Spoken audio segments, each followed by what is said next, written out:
And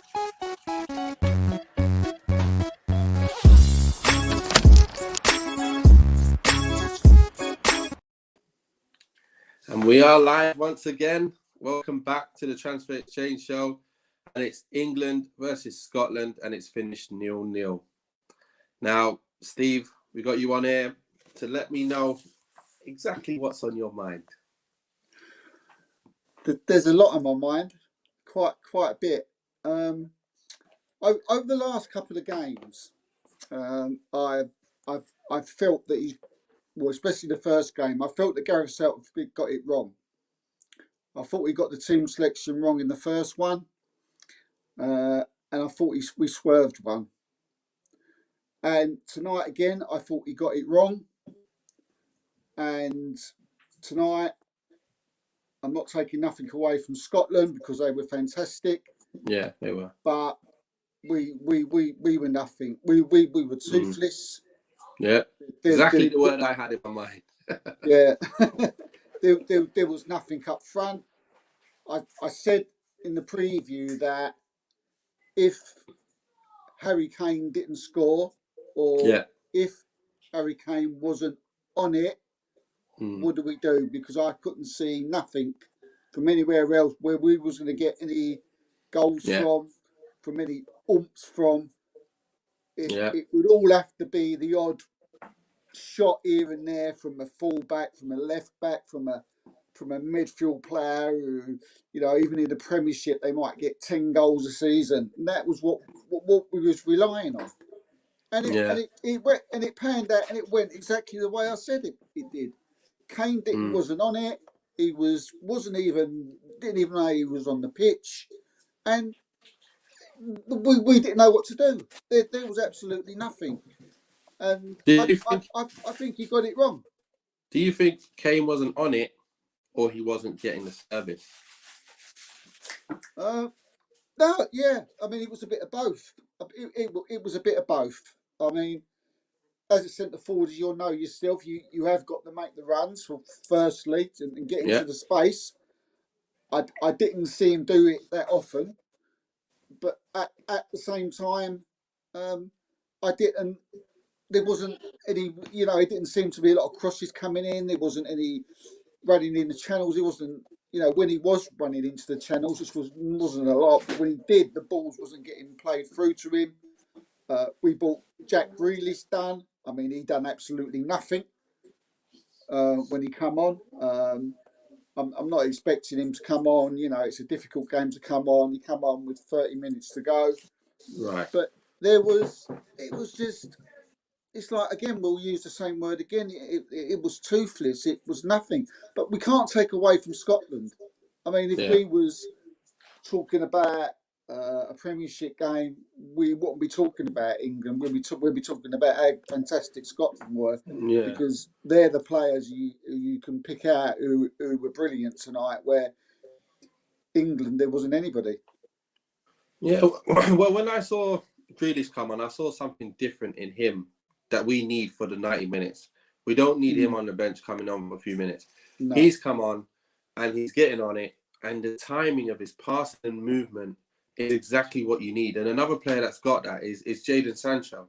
Yeah. If we get a player, we get a few players in that team. You've got a Foden in the hole. If you've got a Grealish on the left, you've got a Sancho running at players. When you get it, they thrive on taking players on.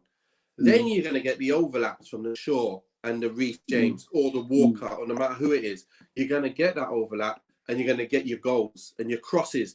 That what you see, the ball went to the fullbacks.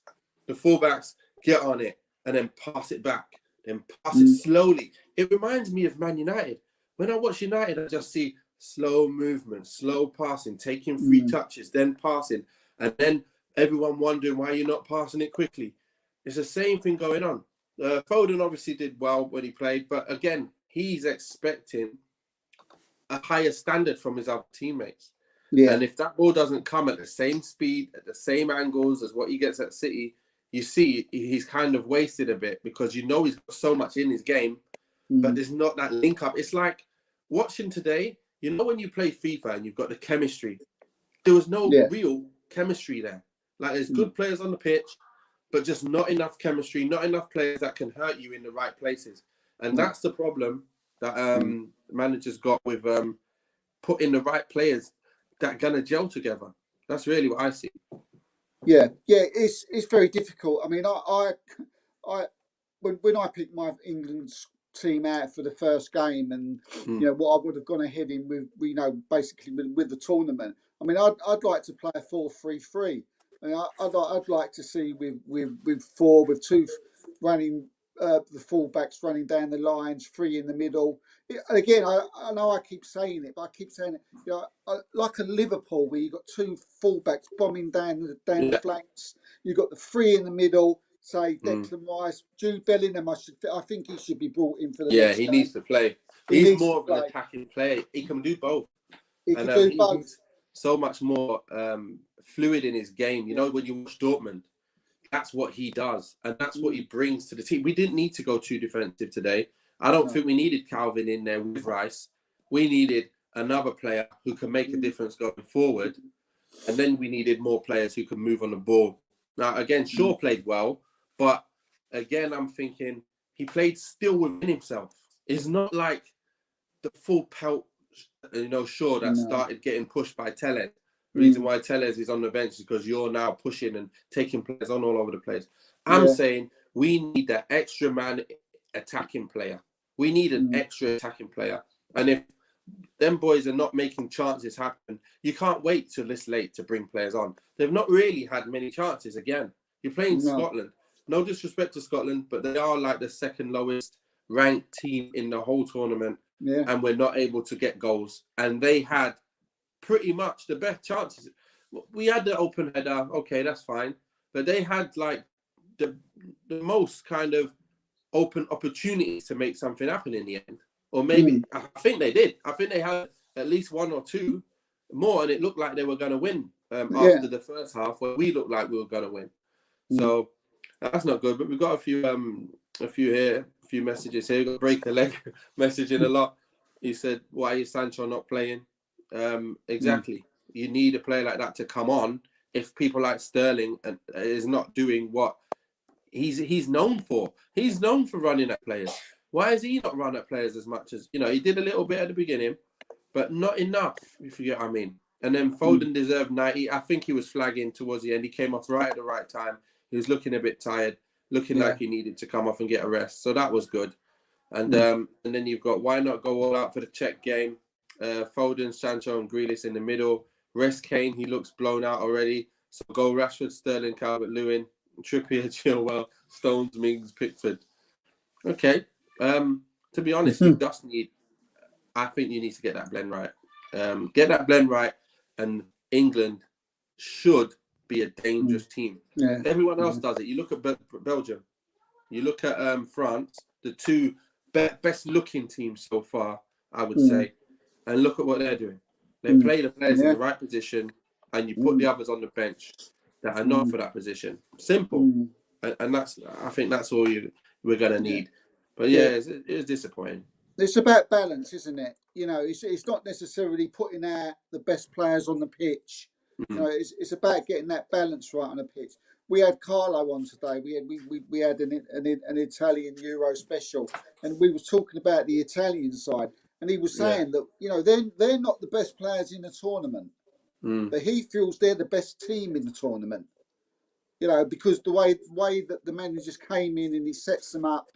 Yeah, and he feels that they're the best team, and I don't know what you think, Nathan. I don't think you can play Man and Foden. You know, I think it's Foden? Man and Foden together. I think they're too. If you're going to play Man, Foden, Green, they're too samey. You know, they're too much of the same. It needs a bit of, like, you bring Bellingham in, different. Yeah, exactly. You're right. Bring Bellingham in for Man if you're going to keep Foden. Yeah. But then again, saying that, I'd bring Bellingham in for Man, and I would even bring Sancho in for Foden and have two flying wingers. So what would you say then? You're telling me you'd have Rice. Who else with Bellingham? I'd have the three: Rice, Phillips, and Bellingham. Yeah, I mean, yeah, that's right. I'd That's have the not. three. You know, Liverpool played with Henderson, Wijnaldum, and Fabinho. Yeah, You that's know, because they got crazy wingers. They got yeah, crazy yeah, wingers yeah, and a good player who's going to link them up. We ain't got crazy wingers there. That you got Foden, who's not like going to get the ball and run at you. Then you've got Sterling, who's not really running at you like that. So you basically going to have. I think you probably do. I would. You know what I would do? I'd put Foden in the middle. I'd put Rice. Look, it's either Rice or Phillips. Not Rice and Phillips. It's Rice or Phillips. Then you've got Bellingham, who's the middleman. He's like, yeah, he can go forward with you. He can defend with you. He can do both. He's got the energy. Then there's either Bellingham, and Phillips can be Bellingham or Phillips, no problem. But yeah, that third position is Foden or Mount. Foden or Mount. Or even Grealish in the hole.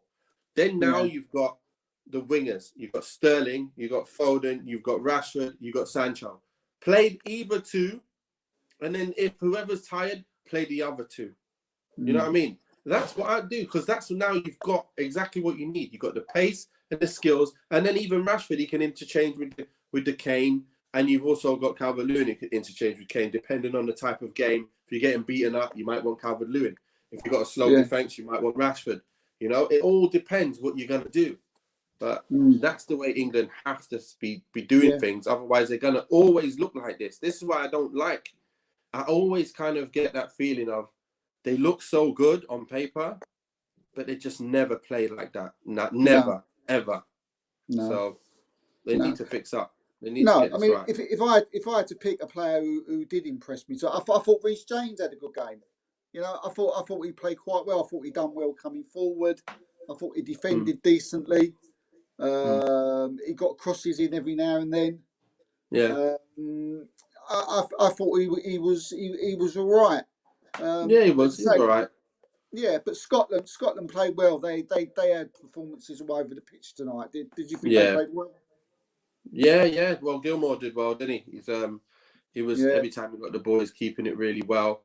McTominay did well, apart from that mistake where he gave it to Sterling early on. So he was Yeah. always there trying to block things up. So he's doing his normal job. Then you had that great overlap from Tierney, who faked the cross and Yeah, he cut in played and well. crosses it. Their attacking player, Che Evans, Yeah.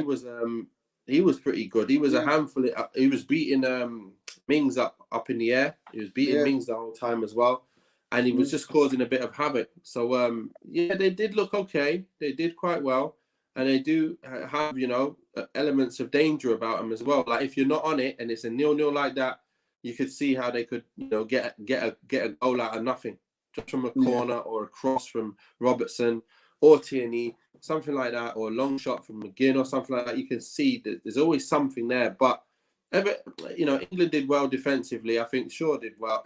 Defensively they did okay. Yeah. Yeah. It And they wasn't did keep the pressurised much, possession. was they? To a degree, No, they that's the not thing. really. That's the problem. They should have pushed it more. I think Shaw had a bit more in his game. He just played kind of comfortable. He should have really went for it a bit more. I think Reece James did okay, but I'd like to see him overlapping and going forward, but you can't because everyone's standing there. That's what I mean about when it comes to the game. If certain players are up in your space and they're not moving, it limits you to what you can do. Look, Yeah. everyone was standing there, but when Grealish got it, I saw something different. I saw everyone scared to take it. Towards that right near the end, he's getting it and dribbling and turning and getting on it and just getting ready to do something with someone. You imagine you've got a Sancho who's already used to that. You got a Bellingham who's going to move it quick. You got him playing. Now you've got a few, and then you got Foden in the hole, or Grealish who's in the hole, and then another man on the left, like a Rashford who wants to, he can come inside and be that second striker even. Yeah. Even Sterling, he likes to do it. I'd rather, at the moment, obviously Sterling's done okay, so he did deserve to play. But when it's not really happening for him, I'd like to see it changed up, Yeah. and Sancho coming on, and that would have been nice. So in the end, look, it was a game where we should win that. If we're going to be trying to win the tournament, you got to win these kind of games. You got to win games that you're expected to win, and we just didn't again. Not again, but we didn't do the performance. well enough, and we didn't win. So I know we got 4 points, probably going to be through to the next round, but we need to get it back in this Czech game now. And the thing is, you've got to win the group. You can't. I mean, yeah, if we have to beat Czechoslovakia. We have to beat them. It's now that game where you could have maybe not won at all, or you could have gone out and you've been all right. We have to win that game now. We can't lose that game and finish second, because if we finish second, we're going to end up having to play big boys, one of the big boys. Yeah, well, here's the thing. Yeah. You look at our group, and you wouldn't think that we need to come down to the last game that we have to win. Yeah, that's the kind of thing. I know. To be fair, we have got 4 points. It's not bad. We might have to just draw, and we'll be top anyway. So, yeah. So you know, it's not the end of the world. You can have a bad game here and there, and then still go on to win it. But the performance has to pick up. Simple as that. If we don't pick up, and manager doesn't learn from this and start bringing on the players that we're expecting to see, and obviously we're going to be find ourselves going home very soon. Yeah, it's about getting that team right. You can accept the first 2 games early in the tournament. Okay, you may be learning each other. People might be getting match fit, getting into the competition. But now, by the time by the time we play Czechoslovakia, you want to see a team that maybe you want to see for the next 2, hopefully 3 games in the tournament. And at the moment, I don't know what his best. I don't think he knows what his best side is, Nathan. 100% he doesn't. He thought he did. He thought that most of that team that played against Croatia was, but in reality, they didn't really create much in that whole 90 minutes. And in this 90 minutes again, there wasn't much clear-cut chances. You're supposed to cut these teams open. Like, you're supposed to cut them right open. With the players we got, we're supposed to cut them right through the neck. But you know, it's going to have to happen. You got Steve Denham saying Southgate is clueless. I think he's got quite a lot of it right, but it's just that, in terms of with what he's got defensively, I don't think we can do much more there. I think he's done well today with that defense, and we've had 2 clean sheets, so we must have done all right. But in terms of going forward, he's got to fix up. And, it's the team that's going to come, isn't it? It's the team ahead. Yeah. We've seen the team play. We've seen Portugal. We've seen Italy. We've seen even Holland. We've seen even these types of teams play. And you think you've seen us in the first opening 2 games. You think, we got to get this right. And he's got to sort it out on that training pitch. From tomorrow. Yeah, well, let's see. Let's see what comes from it anyway. Who would you say was the best player for England today? Then let's end it with that one. Oh dear, that is. I know it's not the easiest. I tell you what, I thought Pickford didn't do too bad actually. He made a couple of good saves, and he was at the feet of Scottish the centre forwards. Got him where it hurt. Punched when he had to. Got some good distance from them. And as I said, he made a couple of good saves. You giving him man of match? Huh? You giving him your man of match? No. There really wasn't anybody to sort of shout home about. So I'm gonna go for Reece James. I'm going to go for Reece James, and he wasn't fantastic. It's just the others weren't great either. Yeah, true. We got Steve Denham first. He said England's best form of defence should be attack with the quality we have. Exactly. When your defence isn't the strongest point, that's what should happen. And if you do that, you're going to win more often than not. Simple as that. But in terms of my man match, to be fair, I think the most accomplished and most I think Luke Shaw. For me, he was comfortable. He could have done more, but everything he did was quite good. To be fair, I would, when I look at him, I thought defensively he was really good. And every time he got on the ball, he was making good runs, good overlaps at times, and he played the ball forward into players, and they reached their man quite a lot. So there were a lot of completed passes. Everyone else, I just think he was probably the most accomplished of the lot. And that's saying something. It shouldn't be him who's going to be your main man. And that's not even like anything special. It's just like a normal performance for him.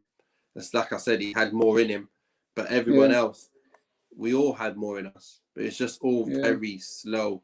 We need to pick up that pace and have some urgency. And it all comes from that. Would you think about, I mean, it's, you know, at the beginning of the tournament, this question would have been mad, but would you think about not playing Kane in the next game? No. I'm not. It's not about not playing Kane, because I know exactly what it's like. End of the day, we didn't provide anything for him. We didn't provide nothing. You can't expect Kane to do something with that. There's nothing he can do there. There's a few times he missed. You know, he didn't. You know, a few times he got the ball in tough situations and maybe lost it. But in reality, there was nothing. There was no crosses into the box, no balls, no 1-2s of any sort. One time he got it on the edge of the box. He shifted it well onto his left foot with a fake shot, and then could have nearly got a shot off. But apart from that, man, Harry Kane's like, listen, what's going on here? Like, why am I not getting one chance against anyone? Like, come on, guys. But it's about who the manager picks. If you pick the right people, we will cut them open. Simple. Let's see if he does it next game. But with that being said, I think we're pretty much at the end. Any final comments at all? Yeah, no. I mean, just one thing that I want to see in the last game against Czechoslovakia, I want to see Jude Bellingham start. Yeah. I will be very disappointed if he's not starting, because I just think he just gives us something different. He's not just a defensive midfield player. He can go forward, he can attack, and he can score goals. And he's and at his age that he is, every time I've seen him play, he looks like 5 years older than what he is on the pitch. But I just feel he's got something different from everybody else that's in the side. So I mean, I hope that I just want to see him play, and I'm fingers crossed that he starts against Czechoslovakia, because I think we need him. I think we need to change something. Yeah, I'd like to see Grealish start. I'd like to see Grealish start, Foden in the hole, and Bellingham in there. So maybe Phillips maybe drops out, and you've got Rice only, or Phillips starts, and you've got Bellingham in there with him, and then you've got one extra attacking player. Sancho, would you bring Sancho in for someone else? I'd bring him on. You probably got to start Sterling. You've probably got to start Foden, like I said. But you got to have Grealish. Grealish got to start. Simple as that. However you want to put him, on the left or the middle, and Foden on the left or the middle, or the right, and put Sterling on the left, for example, right Foden, Grealish in the hole. Or you can do the other way around. Right Grealish, Foden in the hole, Sterling left. And then if Sterling's not playing well, Rashford. If Foden or Grealish not playing well, move whoever back into the middle and put on your Sancho on the right side. Then we're going to have some fluidity, some quick play, some interchange, and some goals. Simple. That's what you're going to get. So we started off like that, didn't we, Nathan? We started off quite well. Where it was fast, it was quick, there was part. See, that's the worrying thing, that all of a sudden we seemed to just stopped. It seemed to we had 3 or 4 chances, and then it was like their heads went down because they didn't go one up. Yeah. And then they just let Scotland get into the game. They let them pass it about, and you know they could have been the team that went ahead in the end. Yeah, you're right. It's just weird. It's happened twice now, where we started off quite like a house on fire, and then we just totally, like, you know, I don't know what happened, but it totally changed from the first 20 minutes again. Looked like we was going to absolutely be on fire, and then we didn't. So, you know. Okay, so last comment we got here. What a turnaround from Shaw earlier in the season. He was dead. You have to take your hat off to him. It's totally true. Absolutely true. I thought this guy's never going to come back to what we expect to see from him. All of a sudden, he gets that guy up his arse, and he is on it. And he was on it all season. So, hats off to him big time. And with that being said, obviously we're done. We will be back for the next, I'm not sure which game you're covering, Steve. Do you know which game you're going to be covering? Is it the Germany game? I think it's France-Portugal tomorrow. Okay, so France-Portugal tomorrow. We'll be doing something on that. Yeah, let's just quickly double check that time. So it's always 45 minutes before the game. Big game to come on. So yeah, that's a really nice one. So we're doing the preview and the review of that one. France Portugal game. Germany is that Portugal Germany tomorrow, and Hungary France, by the way. Right. Okay. So which one are we on? Is it the 5 o'clock Portugal Germany, isn't it? It'll be that. Yeah, it'll be that one. Yeah. Yeah. So 5 o'clock. So before 15, everybody, we will be on tomorrow for the preview of the Portugal Germany game that kicks off at 5. So that being said, have a nice weekend. Enjoy the rest of the games, and wash your hands. Cheers, mate. Thanks, Stephen. Bye. Thanks, Steve.